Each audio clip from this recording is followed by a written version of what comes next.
Mr. Baxter, would you handle this introduction for me, please? It'll be my pleasure, Mike. And now, a report on the news of Hollywood from our entertainment correspondent, Sandy Kenyon. Sandy. Thanks, Ted. After 2 decades of growth and prosperity during the 1960s and 70s, the record business has slowed down. For the record industry, the joyful refrains of expansion have given way to the blues of declining sales. A business many once called recession-proof has been hit by a depression. The figures from the Recording Industry Association of America tell the story. In 1979, for instance, 683 million records, cassettes, and 8-track tapes were sold. In 1980, though, sales were down 5%. By 1981, down 13% from 2 years before. The slide hasn't stopped. For the first quarter of this year, sales were down as much as 8% more. Faced with such a decline, record companies have drastically cut their staff. Trade paper headlines reflect just how bad times are, and they've also affected newer artists, who now find it tougher than ever to get a record contract.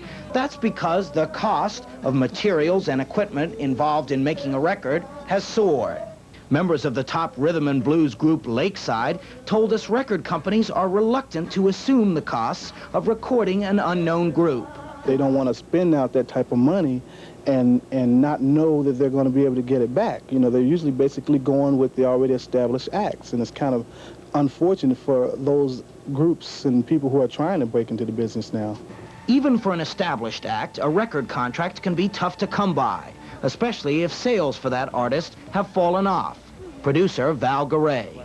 It's going to be a lot more difficult for people to get deals, to be able to do what they want to do, especially artists that are more artistically oriented than commercially oriented. Garay has a Grammy Award and a wall of gold records, testifying to his track record as a commercial producer.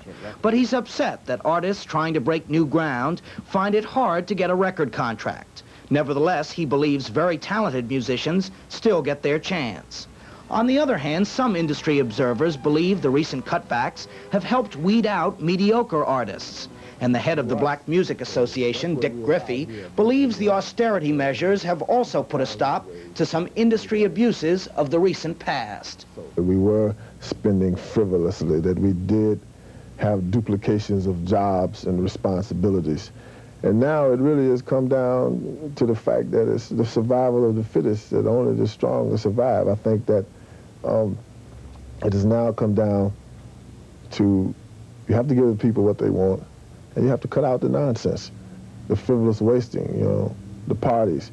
In fact, there are those who blame the record companies themselves for at least part of their current problems. Industry observers like KLOS radio program director Tom Hadges say the salaries paid to the superstars are just too high. Well, they seem to be getting bigger all the time, especially with people flipping back and forth from label to label. When Paul Simon went to Warner Brothers or when Paul McCartney went to Columbia, tremendous amounts of money were spent. Kenny Rogers is going to go to RCA.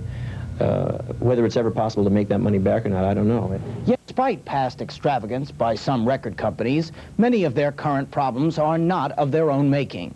Americans are taping albums at home without paying for them, and the record industry says that's costing companies $1 billion a year in lost revenues. I'll have more on that during Mike's next show.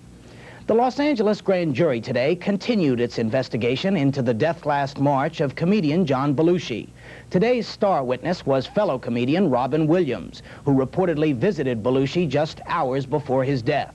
Williams' attorney said his client appeared before the grand jury to, quote, provide whatever evidence he has. Williams' actual testimony took place behind closed doors, so no word yet on what light he might have shed on the case. Mike? Thank you, Sandy, and we'll be right back. Well done. We'll be right back. Was that well done? Well Thank you, done. We'll be right back after these messages.